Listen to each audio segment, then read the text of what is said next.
So, my interview questions. When did you first hear about dyslexia? I was like 8, and that was 2 years before I got officially diagnosed at 10. Okay. So, yeah. A couple of years. Yeah. So, who taught you about dyslexia first? Ironically, it was a TV show. Oh, really? Yeah, it was this like old cartoony TV show, and basically what they go through like these just various topics, and one of them happened to be about dyslexia. And so it was talking about like handwriting, spelling, having a hard time reading, but not being like, oh, I can't learn, but like it's harder because of these things. And I was like, wait a second, that sounds very familiar. And so I talked to my mom about that, and then we started getting in the process of testing. So, okay. Yeah. So would you say those things are true today? Yes. Okay. I mean, you can definitely learn how to cope with them. It's just very different. So like when I get tired, or if I'm having a particularly rough mental health day or whatever, then the symptoms get worse, and it gets harder to compensate. So, yeah. Oh, yes. So how did you feel when you found out you had it? I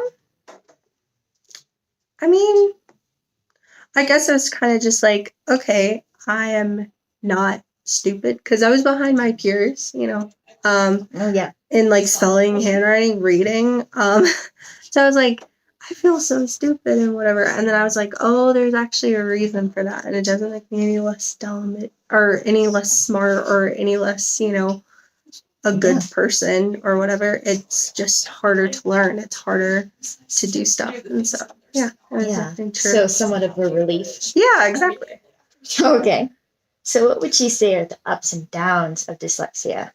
I mean, like I said, I used to have a lot of trouble with keeping up with my peers. That was really hard, as you know. Yes.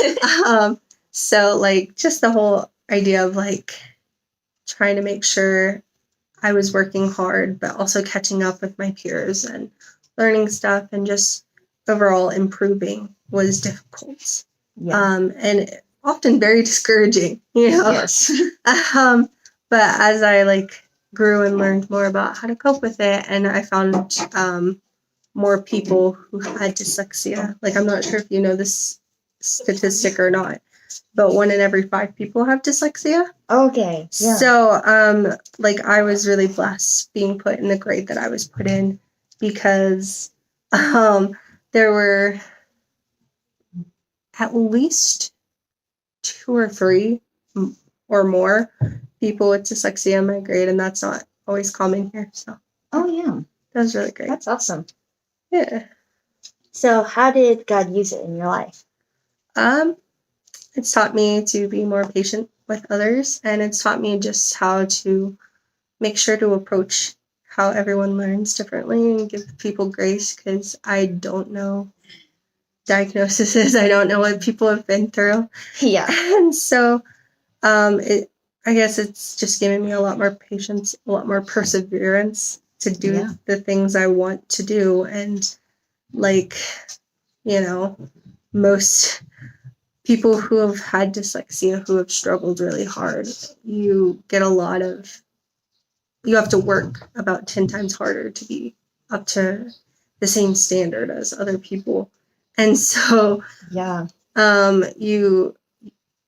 no's and, like, difficulty isn't, like, obstacles don't become as difficult to fight, because you're willing to, especially if you really want to push forward and keep going. And I think that's really important.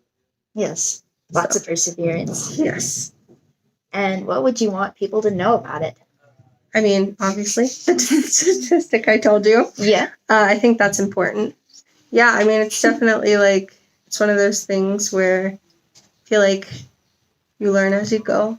You learn what works and what doesn't work. And everything for every dyslexic person is different. There are some things that work for all or most, but there's definitely things that wouldn't be as easy for other people. Like, I have friends who also have dyslexia, but they tend to struggle more in the writing or reading aspect.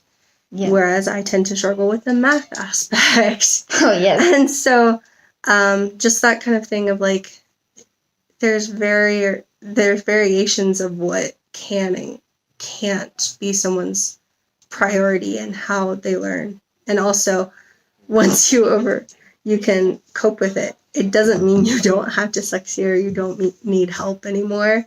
Because I've definitely had people who've just been like, okay, you're good now. No. No. Yeah. With all these helpful things, I still struggle and I still have issues some days. And so, yeah, I still need like accommodations and stuff like that. So, yeah. Like a continuous process. Yeah, it is. And you get tested more than once in your life. A lot. Every like 2-3 years. So I'm not sure if you know that. No, I didn't. Yeah. So especially if you want your accommodations for like high school, college, middle school, etc., you have to keep getting them renewed. Okay. So it's a pain. Yeah. I mean, like the other day I was like, do I have dyslexia? And I did this like kind of standardized test or something. Yeah. Nothing official. But I was like, yeah, I have that and that and that. Okay, yes I do. Yeah. What else? Oh, there's a lot more literature. And I know for me, like, I didn't really used to relate to characters in books because it's always portrayed as this smart protagonist who knows how to do stuff. And I was like, that is not me. Yeah. But there's a lot more books now that are so great, even if you don't have dyslexia or you do. It's a really good, like, eye-opener into the world. So, like, there's Fish in a Tree. Oh, yes. All the Percy Jackson books. Those are really good. There are others. I made a list at one point, but I don't remember the list. That's all right. But those are, like, the main ones that I can think of off the top of my head. Oh, yeah. Fish in a Tree is my favorite. Yeah, it's really good. I love all the funny pictures in it. Mm-hmm. Yeah. I love how it describes, like, some of the anxiety of, like, looking at all the letters and they just kind of swirl around you and fall. And it's stressful, you know? Yeah. And I guess another thing that I would like to say is, and this is how I've always described dyslexia to people who don't have it. Yeah. It's like if I handed someone who was perfectly good at, like, English and could do everything, and I said, okay, here you go. This is in German or French, Spanish, whatever language. Go. Do whatever. Read it. Go. Chop, chop. That's some of the feelings that I've had, and I've had to explain to people. Like, it's not as easy as it looks. It's kind of like learning a new language because your brain doesn't always compute those things very quickly.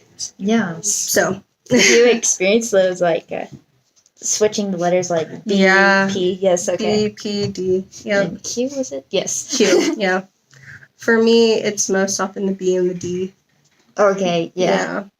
Or, like, missing a sound. Be like, I don't know how to spell that. Yeah. Or, like, left and right. Oh, I still have to do this. Like,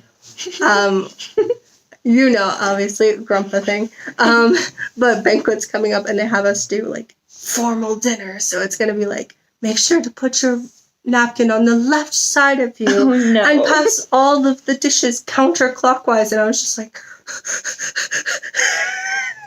Yeah. I know. Oh, no. I have a hard time doing that regularly. Yeah. But, yeah. I mean, even this, like, gives me problems. I'm like, wait, what way does the L go? Yeah, exactly. For me, it's always, okay, I write with my right hand. That's right. The other one's left. That's a good way to go. But yeah. Yeah. So that's it? Okay, good. Thank you. Thank you. That was great. Like and subscribe! Thank you for watching!